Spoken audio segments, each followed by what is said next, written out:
Hello fellows! So welcome sa part 2 ng ating Splash Island Adventure! So bago ang lahat, maglagay muna tayo ng sunscreen para maprotektahan ang ating mga skin. Hindi ko alam kung ako lang ba yung nagsiswimming na nakamedyas, pero wag niyo po akong i-judge. Ayoko lang talagang mangiting mga ka-fellows.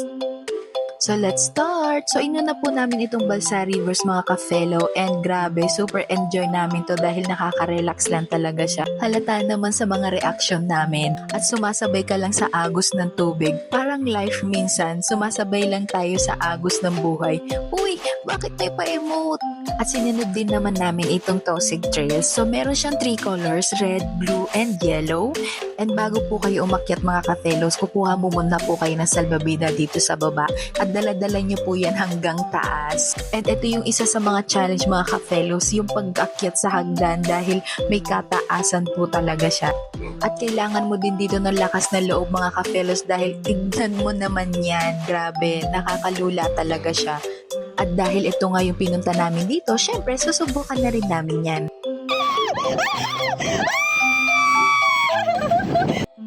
Mukha lang talaga siya nakakatakot mga ka-fellows, pero grabe, sobrang enjoy po nito. Kung medyo takot po kayo sa heights, sabi nga nila, face your fear. Grabe, promise, ma-enjoy nyo talaga to. So, sinubukan naman po namin yung sa color yellow. So, kung i-compare siya dun sa color blue mga ka-fellows, medyo extreme talaga yung color blue, and itong color yellow, medyo chill lang siya. So, 3 yung color nito mga ka-fellows, blue, red, and yellow. Hindi na po namin nasubukan yung color red dahil hindi po siya open. So, next naman po na sinubukan namin ay itong big bamboo. So, again, kukuha lang din po kayo ng salbabida sa baba para iakyat po siya sa taas. So, dito sa big bamboo mga ka-fellows, medyo nakakatakot lang siya kasi madilim. Pero enjoy pa rin naman. So, next naman po ay itong Rio Montañosa. Kaso mga ka-fellows, required po na dapat 3 to 4 kayo nasasakay dito. So, dahil nga po dalawa lang kaming pumunta sa Splash Island, hindi po kami nakatry na makasakay dito sa Rio.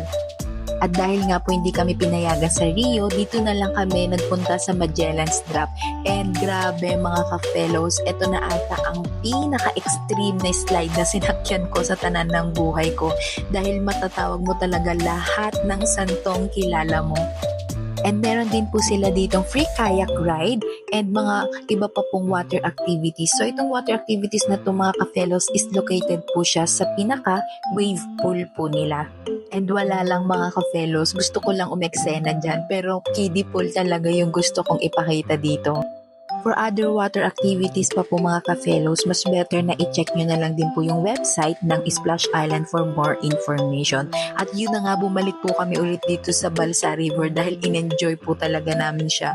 Nakaka-relax po talaga kasi siya mga ka-fellows dahil inaagos ka lang po talaga ng tubig.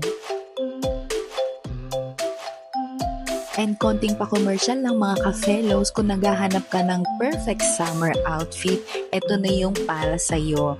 Dahil madam-madamang pegan mo dito mga ka-fellows, yung tipong pag lumabas ka ng bahay nyo, mukha kang tagapagmana ng 10 ektaryang lupain. Available po siya sa aking TikTok shop, i-check nyo na lang din po. So, ayun na nga mga ka-fellows, hindi na kami umalis dito sa Balsa River. In-enjoy na lang talaga namin siya. So, nadyan na din kami naglalangoy-langoy. So, naisipan namin pumunta dito sa Splash Island mga ka-fellows dahil recently sobrang stress namin sa work, and sabi namin parang deserve namin mag-chill-chill ng kaunti. So, i-enjoy na lang muna namin ito mga ka-fellows. Hanggang dito na lang muna. See you on my next video. Bye!